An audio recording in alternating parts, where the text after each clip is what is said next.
এই মাত্র যিনি আমরা আসার পর যিনি ছিলেন উনি কোথায়? আপনার কতক্ষণ লাগবে আসতে? সত্যি কথা বলেন। হ্যাঁ, উনি কোন দিক দিয়ে পারেন? সঠিক ইনফরমেশন যদি না দেন তাহলে কিন্তু আমরা আপনাদেরকে অ্যারেস্ট করে নিয়ে যাব। ম্যাজিস্ট্রেট স্যারের নেতৃত্বে আমরা মোবাইল কোর্টে আসছি। খোলেন, এখানে আমরা একটু পরিদর্শন করব। খোলা নিষেধ, আপনি দেখেন ম্যাজিস্ট্রেট আছে, কি খোলা নিষেধ? আপনি খোলেন। এখানে দায়িত্বে কে আছেন? ম্যানেজার এই যে এইমাত্র যিনি ছিল একজন বয়স্ক, উনি কোথায়? Tiles floor bathroom cleaner. আচ্ছা, টাইলস ক্লিনার মানে আচ্ছা, আর ওইটাতে কি দেখলাম আমরা? হ্যাঁ, এটা হচ্ছে টয়লেট ক্লিনার। এখানে মেঝেগুলো সব টয়লেট ক্লিনার। এইমাত্র যিনি আমরা আসার পর যিনি ছিলেন উনি কোথায়? আপনি যদি শোনেন, সঠিক ইনফরমেশন যদি না দেন তাহলে কিন্তু আমরা আপনাদেরকে অ্যারেস্ট করে নিয়ে যাব। এখন আপনি সত্যি কথা বলেন, এইমাত্র যার কাছে অনুমতি নিয়ে আপনারা দরজা খুলেছেন বা ম্যানেজার, তাকে আসতে বলেন। আপনাদের যদি কাগজপত্র থেকে থাকে তাহলে কোনো সমস্যা নাই, বুঝতে পেরেছেন? এখন আপনি যেটা সত্যি সেটা বলেন। ম্যানেজার নাম্বার দিতেছি আপনি আপনার। আর এইমাত্র যিনি ছিলেন আপনাদের এই ফ্যাক্টরি তো দায়িত্বে একজন ছিলেন, আপনি তো এখানকার না, নাকি এখানকার? না, আমি এখানে। আপনাকে এখানে কাজে নিয়োজিত করেছে কে? সে আরেকজন। এইমাত্র এই অফিসের দায়িত্বে একজন ছিল, এই প্রতিষ্ঠানের দায়িত্বে, উনি কোথায়? বয়স্ক করে একজন লোক, উনি আমাদের সাথে প্রথমে কথা বলে, এখন পেছনে বের হওয়ার রাস্তা আছে কোন দিক দিয়ে? উনারা তো দেখছে, সত্যি কথা বলেন। হ্যাঁ, উনি কোন দিক দিয়ে পারেন? আমি বলছিলাম গেটটা খোলো, পরে গেট খোলেনি, আমি গেট খুলিয়ে নাই, ওদের সামনে গেলে এরকম এখন এদিক দিয়ে যেতে পারে। হ্যালো, আসসালামু আলাইকুম। হ্যাঁ, আমি বিএসটিআই থেকে এসেছি, বিএসএস স্যারের নেতৃত্বে মোবাইল কোর্টে আসছি আর কি। আপনার কতক্ষণ লাগবে আসতে? হ্যাঁ, একটু তাড়াতাড়ি আসেন। হ্যাঁ, আমাদের ম্যাজিস্ট্রেট স্যার সাথে আছেন তো? হ্যাঁ, আচ্ছা আসেন। হ্যাঁ, ইমালশন ডিস্টেম্পার, এটা কিন্তু এখানে নাই, দেখেন। ওটা সিএম এর আবেদন করা আছে। সিএমএ কিন্তু পিসিআর কিন্তু ইমালশন ডিসপেন্সার, টয়লেট ক্লিনার, ওনার কিন্তু আরো অনেক প্রোডাক্ট বানাচ্ছে। তারপরে এটা কি? এটা দেখি। হ্যাঁ, উনি আসছে ম্যানেজার। এটা হচ্ছে বাইন্ডার, বাইন্ডারও তো নাই এর মধ্যে, ওনারা তো অনেক কিছু রেডি করছে। এই যে বাইন্ডার, অনেক প্রোডাক্টের তো লাইসেন্সই নাই। আপনি ম্যানেজার? ওয়ালাইকুম আসসালাম। যে আমাদের ম্যাজিস্ট্রেট স্যারকে আমরা মোবাইল কোর্টে আসছি। আমরা বিএসটিআই থেকে এসেছি। হ্যাঁ, আপনি যে এখানে কয়টা প্রোডাক্ট করছেন, কয়টা প্রোডাক্টের প্রোডাকশন আছে আপনার? আপনি দেখেন এখানে 10টা আবেদন করেছেন। আমরা বেসিক্যালি এসেছি আপনার যে পিসিআর বা প্যাকেজ কমোডিটিস রেজিস্ট্রেশন বা পণ্য মোড়কজাত, মোড়কের লাইসেন্সের জন্য বেসিক্যালি।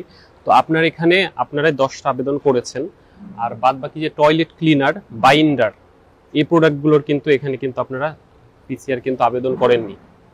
প্রথম ফল্ট হচ্ছে আপনাদের যে আপনারা লাইসেন্স ছাড়াই এখানে প্রোডাকশন করছেন। যদিও আপনারা আবেদন করেছেন কিন্তু লাইসেন্স পাওয়ার আগ পর্যন্ত আপনি কিন্তু প্রোডাকশন বা বাজারজাত কোনোটাই কিন্তু করতে পারেন না। বলতে কি আমরা স্যাম্পল হিসেবে কিছু না, স্যাম্পল হিসেবে আপনি তখন করতে পারবেন, কিন্তু আপনি 3-4 মাস, তার মানে কি আপনি 3-4 মাস শুধু স্যাম্পলের জন্য করছেন? এটা তো না, আপনি তো বাজারজাত করছেন এবং আপনার এখানে কিন্তু নিয়মিত কিন্তু গাড়িও বের হচ্ছে, আপনি সাপ্লাইও দিচ্ছেন। আমরা কিন্তু সেই ইনফরমেশনের ভিত্তিতে এসেছি। ঠিক আছে, কিন্তু আপনি যে হ্যাঁ প্রোডাকশন হচ্ছে, তাহলে আপনি বলছেন স্যাম্পল, এটা তো আপনি স্যাম্পলিং করছেন, আপনি এটা মার্কেটিং করছেন। সব জায়গায় আমরা প্রোডাক্ট কিছু কিছু করে পাঠাচ্ছি। হ্যাঁ, এটা তো আপনি পাঠাতে পারেন না। পরিচিতির জন্য আর কি পাঠাচ্ছি। হ্যাঁ, সেটা আপনি পরিচিতির জন্য, এটাও কিন্তু আপনার পাঠানো, সেটা আপনি পরে পাঠাবেন। আপনার লাইসেন্সে তো এখন আওতায় আসেন, আপনি জাস্ট মাত্র আবেদন করেছেন। আর আপনার আরো 3টা, স্যার একটু কাইন্ডলি, এখানে আপনার 3টা প্রোডাক্ট যেগুলো হচ্ছে আপনার toilet cleaner, binder, emulsion distemper, এগুলোর কিন্তু আপনি আবেদন করেননি। লাইসেন্স পাওয়ার আগ পর্যন্ত কিন্তু আপনি এগুলো বাজারজাত করতে পারবেন না। আগে আমাদের অফিসাররা আসবে, আপনার ইন্সপেকশন হবে, আপনি লাইসেন্স পাবেন কি পাবেন না সেখানে আপনি, কারণ আপনার লাইসেন্স যে আপনি পাবেন এটা কোনো গ্যারান্টি নেই। হ্যাঁ, আপনার এখানে আগে সবকিছু ওকে থাকবে, লাইসেন্স পাবেন, এরপরে বাদ বাকি কিন্তু আপনার 3টাও আবেদন আমরা করে দিচ্ছি। হ্যাঁ, সেটা তো আপনি করবেন। এখন আপনাকে এটা বন্ধ রাখতে হবে। আর কি এটাও যে আপনি করেছেন, আপনি যে লাইসেন্স ছাড়াও যেগুলো প্রোডাকশন করছেন বা বাজারে, এটাও কিন্তু একটা অপরাধ। বিষয় হচ্ছে গিয়ে আপনি আবেদন করেছেন 17 তারিখে না, এই মাসের 17 তারিখে। তো আপনাকে এরপরে বিএসটিআই কি করে, মানটা দেখবে, মান যাচাই করবে। ঠিক আছে, আপনি যেহেতু আবেদন করেছেন, আপনার প্রোডাক্টের মানটা ঠিক আছে কিনা বা আপনার কোয়ালিটিটা দেখবে। কোয়ালিটি যদি ওকে করে দেন আপনি প্রোডাকশনে যাবেন, আপনি বাজারজাত করবেন। আদারওয়াইজ তো যদি আপনার কোনো না কোনো পণ্য কিন্তু ফেল করতে পারে। ঠিক আছে, আপনি যেগুলো আবেদন করেছেন তার মধ্যে কোনো পণ্য ফেল করতে পারে, সেক্ষেত্রে তো ওটা আপনাকে অনুমোদন দেওয়া হবে না, আপনাকে লাইসেন্স দেওয়া হবে না। আপনাকে কিছু প্যারামিটার দিয়ে দেওয়া হবে, সেই প্যারামিটার অনুযায়ী হয়তো আপনি আপগ্রেড করে দেন আপনি বাজারজাত করবেন। সুতরাং আপাতত আপনি অবশ্যই বাজারজাত করতে পারবেন না। ঠিক আছে, আর আমি আজকে আপনাকে সতর্ক করে দিয়ে যাচ্ছি, যেহেতু আপনি আবেদনগুলো করেছেন এই কারণে, না হলে আপনার বড় ধরনের জরিমানা হতো এবং সিল গেলা হতো আপনার প্রতিষ্ঠান।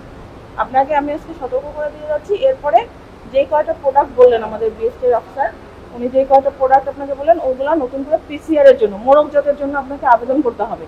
আর সিএম এর যেগুলো আবেদন করেছেন সেটা আমাদের ফিল্ড ভিজিট হবে, তারা দেখবে আপনার প্রোডাক্টের মান ঠিক আছে কিনা, কোয়ালিটি ঠিক আছে কিনা, আপনাকে ওকে করবে, আপনাকে লাইসেন্স দিবে, এরপরে আপনারা এটাকে বাজারজাত করবেন।